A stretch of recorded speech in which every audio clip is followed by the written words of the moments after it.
What's going on, guys? So in case you missed it, Dean Henderson has given a completely mental interview to talkSPORT yesterday while on a preseason training camp with Nottingham Forest.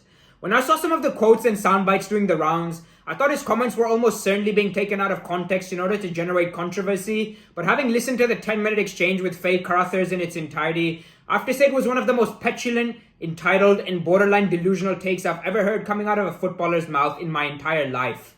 Before I do a chronological breakdown of each of his statements, I want to start off by saying I did enjoy seeing a forthright conversation between player and interviewer. We often bemoan the fact that the modern day footballers like a robot in front of the camera, yet crucify them whenever there's an element of frankness to their answers. It's a bleeding shame and precisely why those in the game are media trained to the point of no return. Personally, I'd much rather disagree with what someone has to say when they're being authentic than listen to platitude-laden statements which were heavily rehearsed beforehand. In terms of Dean Henderson, I've previously mentioned his self-confidence in a video where I broke down what to expect of him on the pitch, which you can access via the top right-hand corner of your screen. But there's a fine line between believing in yourself and being a tone-deaf twat, and I'm afraid much of what he said falls into the latter category. He started off by saying these were the toughest 12 months of his career.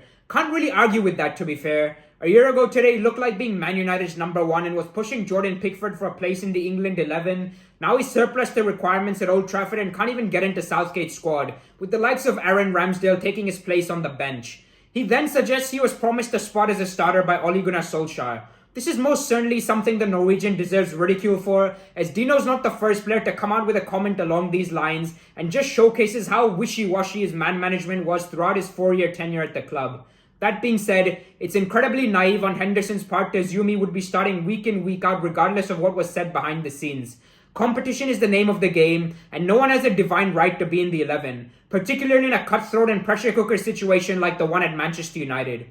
He then goes on to say that he got COVID but should have been made number one upon returning. The bloke seems to conveniently forget that the only reason he got a look in at United in the first place during the 2020-21 season was an injury to David De Gea. This time, the roles were reversed and didn't work out in his favor. Shit happens, that's life. What's even more bizarre is that De Gea was playing out of his skin and went on to win the Player of the Season, so I'm not sure he's got a leg to stand on here. You'd also expect a bit more respect towards a fellow member of the Goalkeepers' Union who's been a fine servant for the club he's grown up supporting and was more than happy to take him under his wing. Henderson mentions that this treatment of him was criminal and he found himself fuming. I speak for every United supporter when I say that every single member of last season's squad should be getting down on their knees and kissing anything that even remotely resembles an ass after the dog shit we had to endure on a daily basis both on and off the pitch. The ones who should be fuming are those who spent a third of their income to follow the team up and down the country, only to find a collection of overpaid wankers downing tools at every step of the way on the pitch. The crime here is that this geezer's making 26 million quid on a 5-year deal and still finding a reason to moan. While there's obviously more to life than earning big bucks, he has no right to complain when he received nothing but respect from those at the club and adulation from supporters both in the stadium as well as on social media. The most laughable part about all of this is that De Gea, who was denied a move to a Real Madrid side that would go on to win multiple Champions League titles because of a broken fax machine, got his head down and stuck it out for a team that were in complete disarray, with him being the only shining light in a dark-ass tunnel, and far and away the best goalkeeper on the planet at the time. All these years later, and we still haven't heard so much as a whisper about having regrets or any of that bollocks. Dino's next comment is what made me realize that he's completely out of touch with reality. I didn't want Erik Ten Hag to see me in training or else he'd have kept me, so I decided the best course of action was to not speak with him at all. If that's not a contradiction, I don't quite know what the fuck is. Seriously, if he really does think he's the best thing since sliced bread, why not show the new manager what he's about in training and fight for a place in the 11? Especially given there are huge question marks about several areas of De Gea's game, which in my eyes leave a lot to be desired but are papered over by his elite shot stopping. There's every chance in the world Dino would have been starting come September or October, but his ego wouldn't allow him to. In his own words, he didn't want to start off by playing second fiddle again. This is the comment that has burned all bridges with Man United. The guy seems to be oblivious to the fact that he's only out on loan for a year while throwing shade at his parent club. Something the new regime won't take kindly to as they seemingly take no prisoners when it comes to discipline and want good characters in and around the club. Henderson did, however, speak very highly of Steve Cooper, saying he received the kind of backing from him that he was crying out for over 365 days.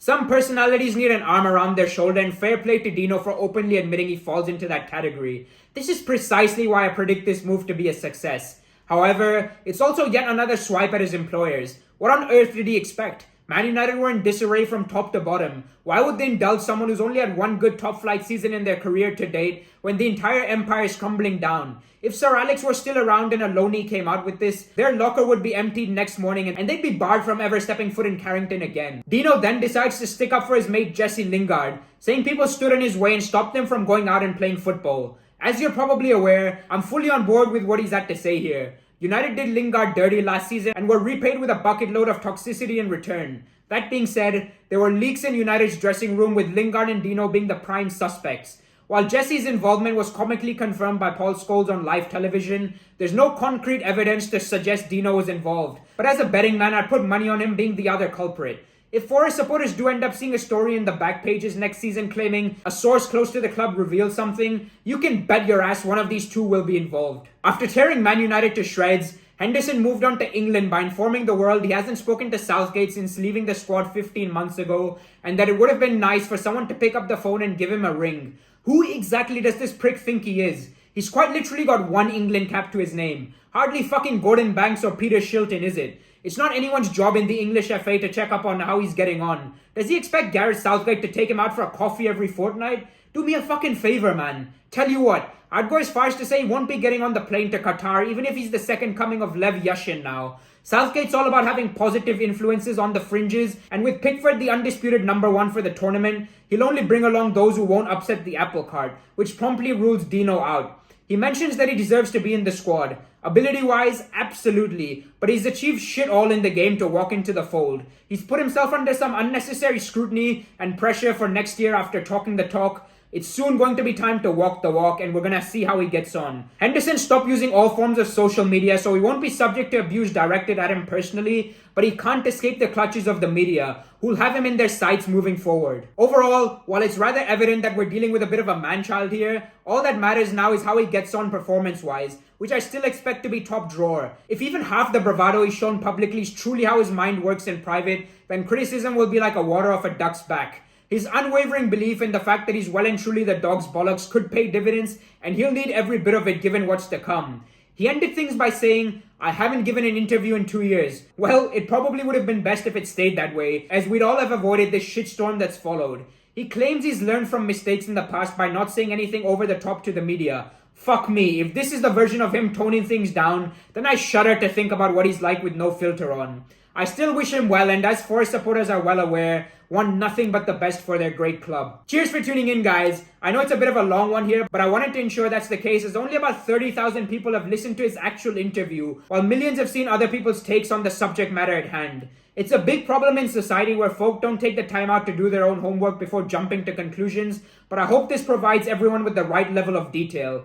I'd love to hear your thoughts on the whole situation in the comments down below, and hope you really enjoyed the video. If that is the case, please do consider giving it a like, and subscribe for more football as well as Forest and Man United related content. Take care and have a great week ahead. Peace.